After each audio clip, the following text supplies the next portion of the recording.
So for all of our Slovenian people that are listening to this and in the audience today, dobrodošli. I hope I pronounced that right, which means welcome to those English-speaking people who are listening. Well, yes. What I'm talking to you today about is extremely simple compared with the wonderful analyses that we've had from our last three speakers. The case with regard to industry organisations and chambers of commerce is a very simple one, and I want to go through various slides to illustrate that to you. I will talk to those slides, and hopefully I will be as precise as I possibly can. Just a bit of humour to start off with. For some reason or other, kangaroos and surf seem to have come into our presentations today, but I wanted to, for a country that's got only 47 kilometres of coastline, we do have some free coastline there up the top, which is fairly unoccupied by humans, and down the bottom there is the little town in which I live, which demonstrates that in Australia we can live in a small town 250 kilometres away from the nearest major city, and by the benefits of telecommunications and the digital economy that we're talking about today, I can operate my business from that little house on the right-hand side there, the first one that you can see. So I'll go on to the next slide.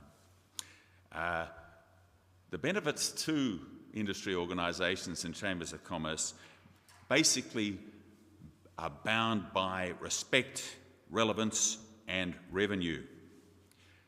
Industry organisations and chambers of commerce, they play a very important part in our economy, a very important part in any healthy economy. They represent business from a local to a national and international level to governments of all persuasion and other industry organisations.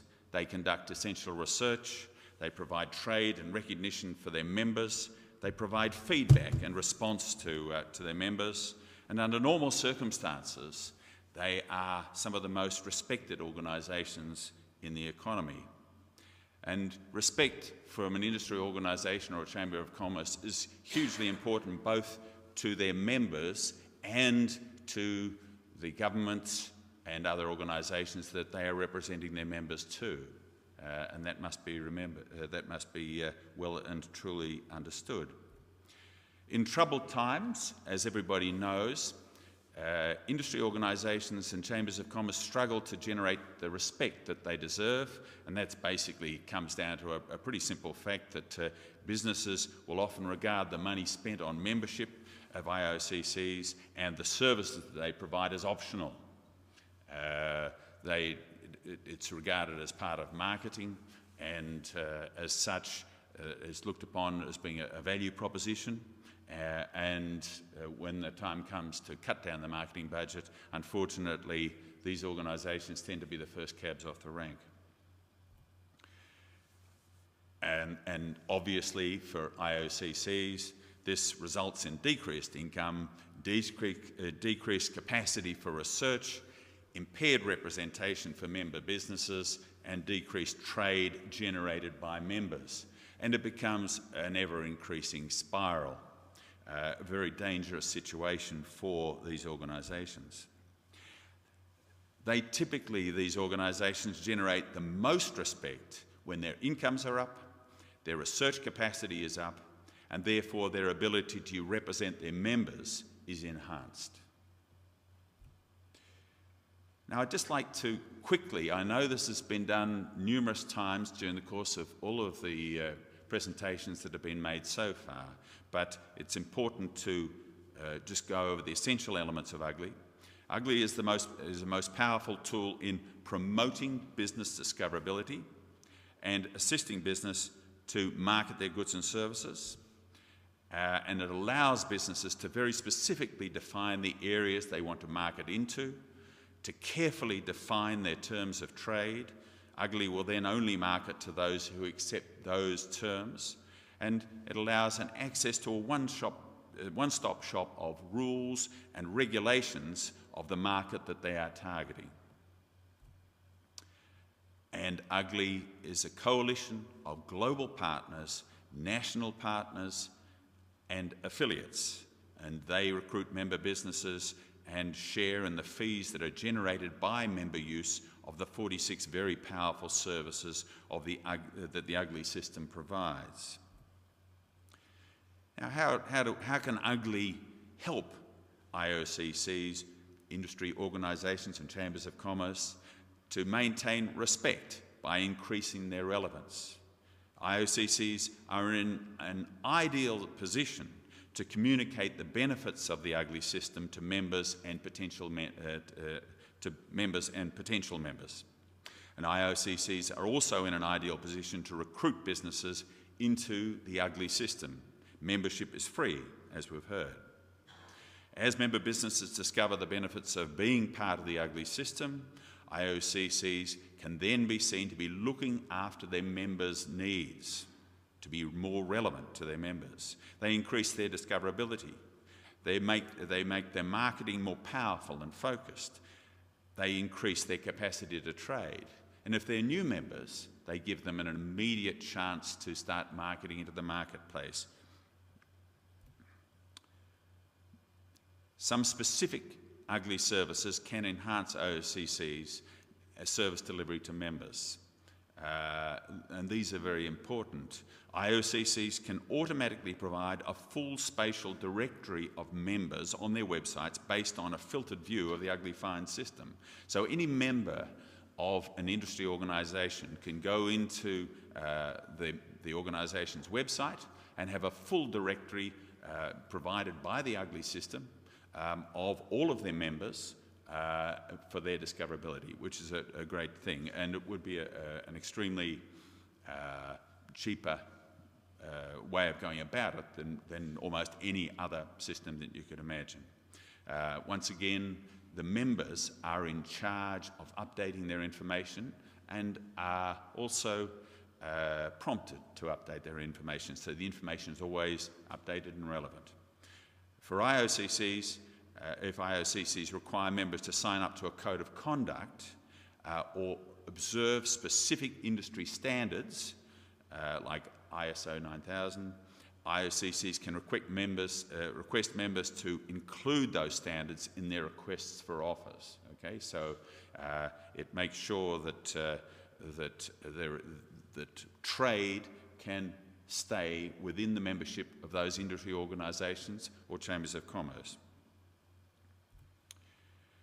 How UGLI can help IOCCs maintain respect by increasing their revenue. Once again, as I said, it's fairly simple what we're talking about here: respect, relevance and revenue. Increased revenue increases the power, as I've said before in my opening remarks. Increased revenue increases the power of IOCCs, particularly in developed countries. If local chamber of commerce becomes stronger, then the local economy grows.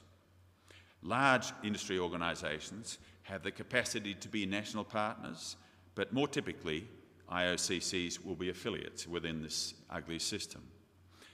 UGLI affiliation can add an additional income stream to partners and affiliates. Affiliates automatically receive at least 20% of the net UGLI service fees paid by each of the businesses they register.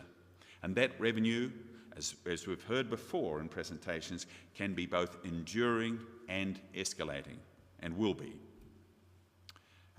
We've seen this table before, but once again, it's most relevant in year one.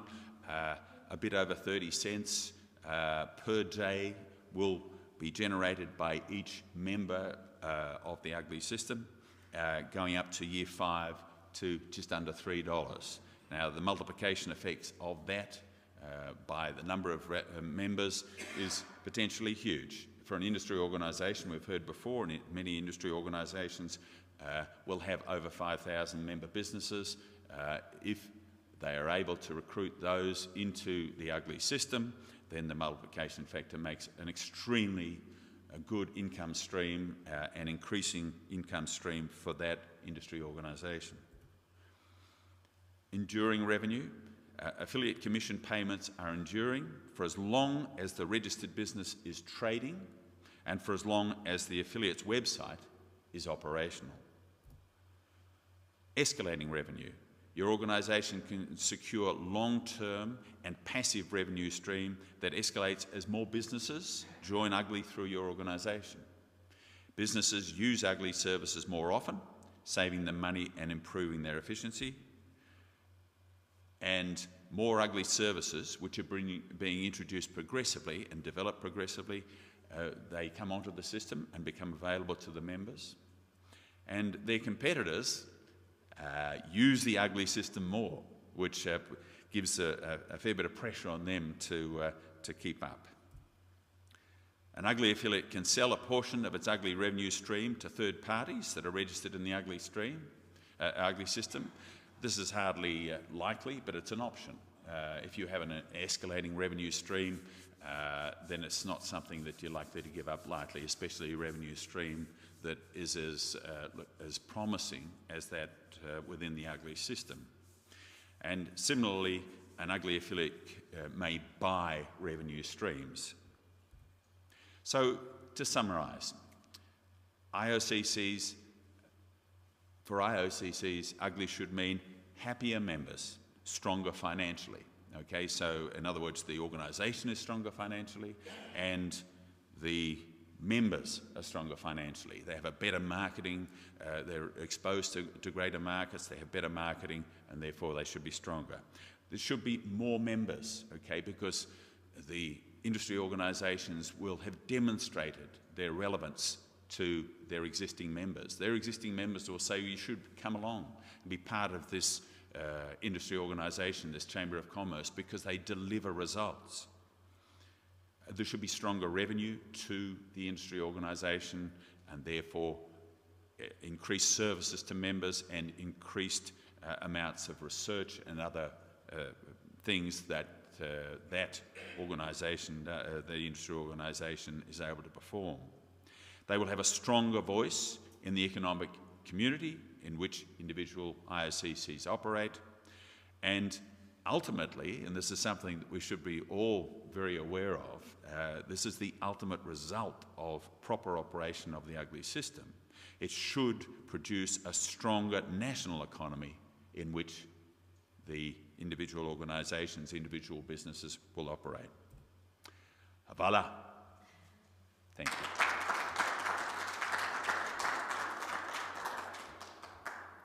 Thank you, Andrew. That was really